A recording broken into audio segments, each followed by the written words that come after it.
Ah, Suzanne, your race shock story on nursery rhymes was greatly appreciated on the top floor. You're a good girl. Now, it's been a bit quiet in Brent. See what you can dig up for me. The word is the government has been handing out more cash for equal opportunities, whatever they may be. There's got to be a story somewhere up there. Have a nose round and give me a call. Spend a bit if you need to.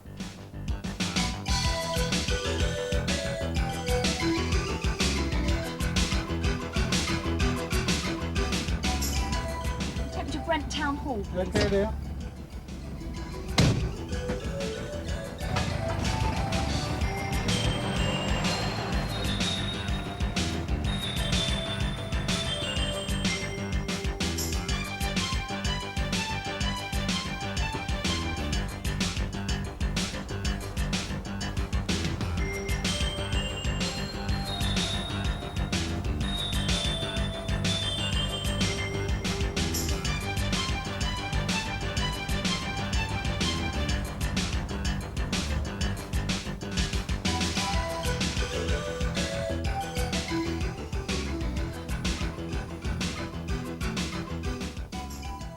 Why does Brent need a race relations unit? I mean, they're paying, presumably, an awful lot of money for you to be in these jobs.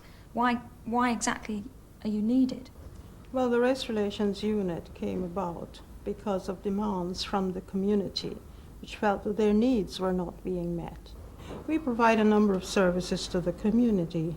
First of all, we have very strong links with the local black and other racial minority community groups who are intending to apply to the council for funding.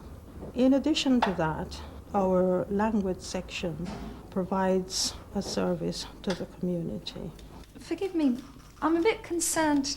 I mean, what exactly does the language unit do? Well, it provides translation services, i.e. getting vast amount of material which is produced by council departments translated into various ethnic languages. Those languages at the moment we are covering Gujarati, Hindi, Urdu, Punjabi and Bengali.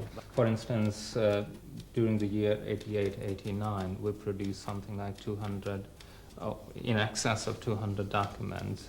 But I mean, forgive me, doesn't it sound like an awful waste of money? Not at all. In fact, in reality, it saves an awful lot of money to council in the sense that the right kind of information is made available to people at the right time.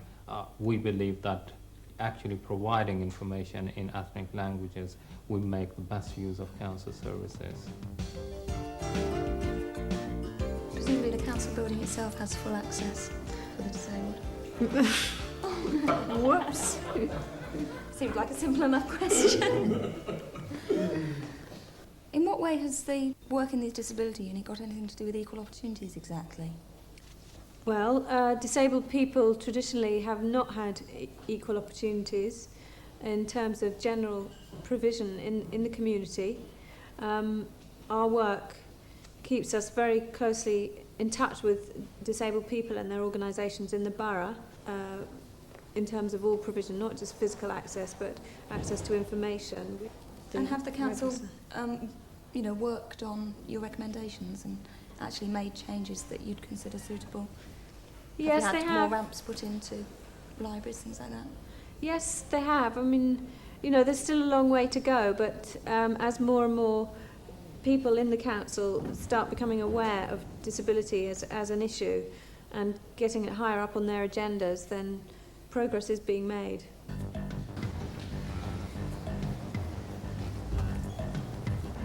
Hello, Dennis. Hi.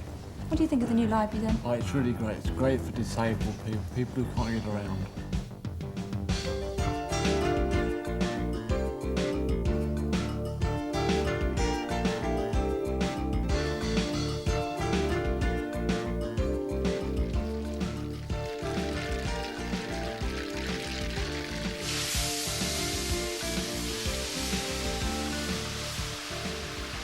The Asian Aid Service was started because of a request from one elderly Asian gentleman who was living alone.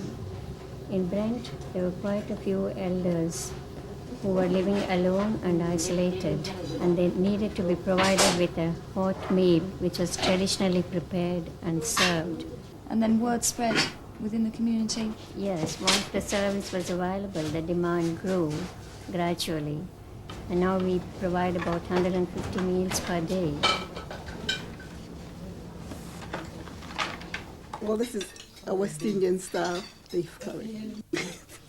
Rice and peas, green banana and mixed veg. And by the looks of it, very nice. On Christ the solid rock I stand. All of the ground is sinking sand. It's all pretty quiet. I mean, there are a lot of different groups up here, you know. I had no idea. Did you know there were over 25%? Look, I'm not interested in percentages, darling. Give me some dirt. Have you tried the schools?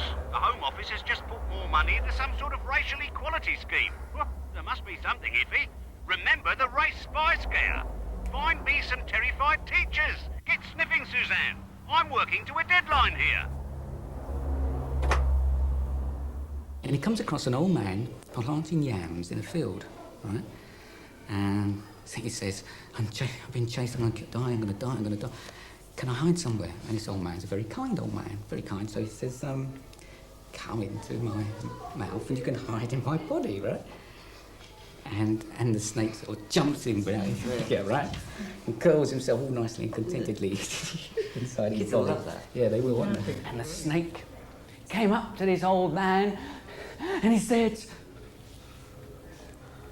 Have you seen anybody around here? Please, can you hide me? And the old man said, jump into my mouth and I'll hide you. And the snake slithered right into the man's mouth and curled in. And the old man's stomach bulged and continued to bulge and continued to bulge until it became so big he couldn't move. What we want to do is show that these stories actually carry the values and beliefs. And I want to make that quite explicit, I think, you know, that it's not just a story, but it has really educative as well as language development. Come out, Snake, I might die. No, why should I come out? I mean, I was expecting the DPEARE to be in the classroom checking up on the teachers to see whether or not they were guilty of racism. I didn't realise that it was about the curriculum and language and things like that, so it surprised me. The DPERE stands for the Development Programme for Education and Attainment in Race Equality. We're actually trying to raise the attainment standard of black pupils. There have been so many reports about the underachievement of black children. We're bringing in a new perspective. We're looking at things from a more broader perspective. We're bringing in things which teachers may never even have considered. I didn't know how cool tell stories until Leon came and worked with me. Now you can't stop. No, I can't stop. I can't stop now. And no, can the children. On, yeah. I mean, they're unstoppable at the moment. All the rest of the names. Petite like these. Petite like these. And the poor boatman is getting more and more dejected and feeling more and more stupid. The work that I do will mean following through what the borough identifies and what research has shown to be good practice in education, because good practice means in higher standards, and that in turn increases children's life chances. So it isn't anything that is at odds with good education. It's good primary practice to be anti-racist. There's the work that I do with individual class teachers, which is a team teaching situation, where we plan together, and then there's the work that I try and do to involve the community and parents in the school and the work of the school. So what's happening in these pictures? Was this buckwheat? This was me telling the story to the fourth years. Oh yeah. Bigger class. He's concentrating, isn't he? Well, do you know any ancient history? No, I don't. Well, your life is completely useless. You might as well die. In fact, it isn't a checking up situation at all. It's team teaching. We set our aims and objectives and our criteria together. We plan our lessons together and we teach together. We then evaluate together. So you don't sit at the back of the classroom and wait for them to say something? Wish I that you- could. No, absolutely not. Because I learned to ride a boat. But how? I just learned. No, it all looks very good. Good? Good. What you got? Well, as I said, it all looks good. Some very interesting work. You see, many of the children come from a host of Our different... readers really do not want to know where the kiddies come from, Suzanne. Come along, girl, you're wasting my time. If there's nothing in schools, then what about housing? There's always a few nasty stories on the estates. Terrified tenants, race attacks. It's got to smell bad, not sound interesting. Call me when you found something worthwhile.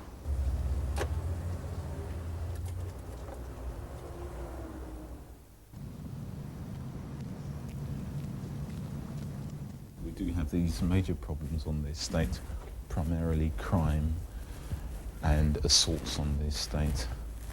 People wanting to move off the estate because of the level of fear and insecurity. So what the council decided to do approximately 4 years ago was it met with various tenants leaders living on the estate and jointly discussed how to tackle the problems on the estate. The results of doing that has been a tenant-led movement to, first of all, introduce a concierge scheme.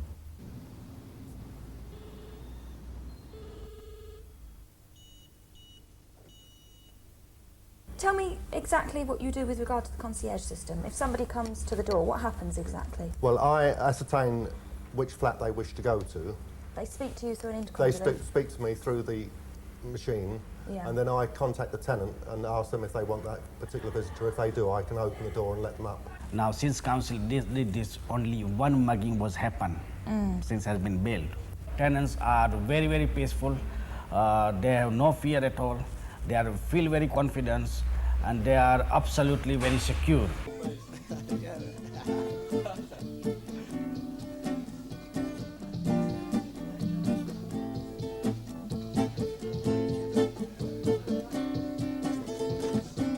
All babies together, everyone I've seen, half of them are satisfied, half of us in need.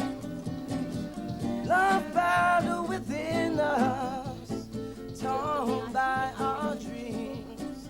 Oh, when will there be a harvest for the world? We opened the centre in 1986 of October, and we moved into office in 87. And since then, we've been operating primarily education. Right. What is this about? All right, it's about women and advertising, how it portrays them. So we're great spenders, we're great buyers. So a lot of advertising is going to be directed at us, right? Older women, can they possibly be carefree? No. That an older woman without children can be carefree, but not in the media's eyes. It wouldn't look. It's got to be a young woman.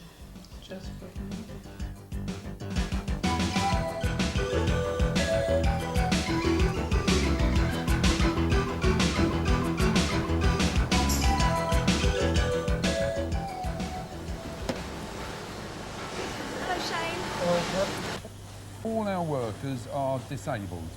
Right. They're registered disabled, and the idea is that we take disabled people and give them training in the skills that we can offer, which is assembly and printing. If we press that one, it forwards it to number 2. Right. It gives people the opportunity to get on the bus in the morning with workers, come to work, clock on, they are workers, full members of society. It's nice to be doing something sometimes. What time to start in the morning? 8 o'clock. Oh my God. Yes?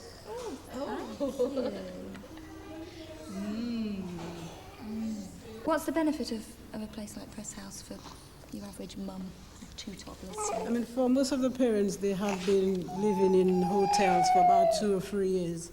So having a place like Press House under an under 5 centre, there is a secure place that their children can actually come to play and also have the opportunity to speak to other parents, because it can be lonely if you are in a room on your own with a child. So let's have a go at it, and that means you have to really fill up your lungs and lots of air to fit to get the high notes on the whistle. G, F, G, F, E, D, D. No. Somebody's at it again. The 1981 census in Britain identified Brent local authorities having an Irish community numbering some 50,000. With the increased immigration from Ireland and the majority of those people coming to northwest London and hence Brent, we're talking in 1989 of approximately 1 in 5 Brent's community being of Irish origin.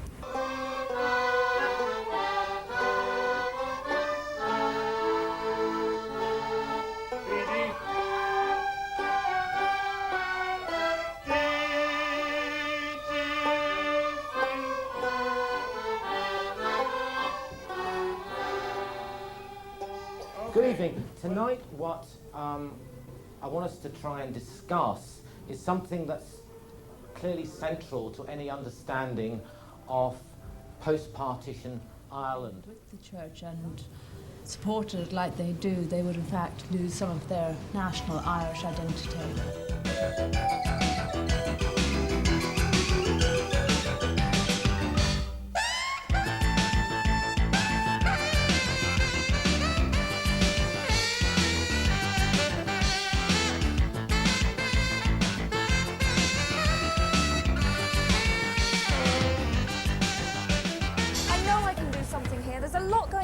All the odds. Suzanne, you're not listening to me. I have been thought listening I said... to you. You're not listening to me. Did you know that the Commission for Racial Equality has said that Brent's Equal Opportunities Policy should become a model for all other authorities? Look, I know it isn't the kind of stuff we normally do, but there's some wonderful stories up here. Lots of human interest and positive stuff. I could do a wonderful spread. Suzanne, you're wasting my time. Get yourself over to Romford. There's a very tasty multiple birth story. Meet the photographer at Gants Hill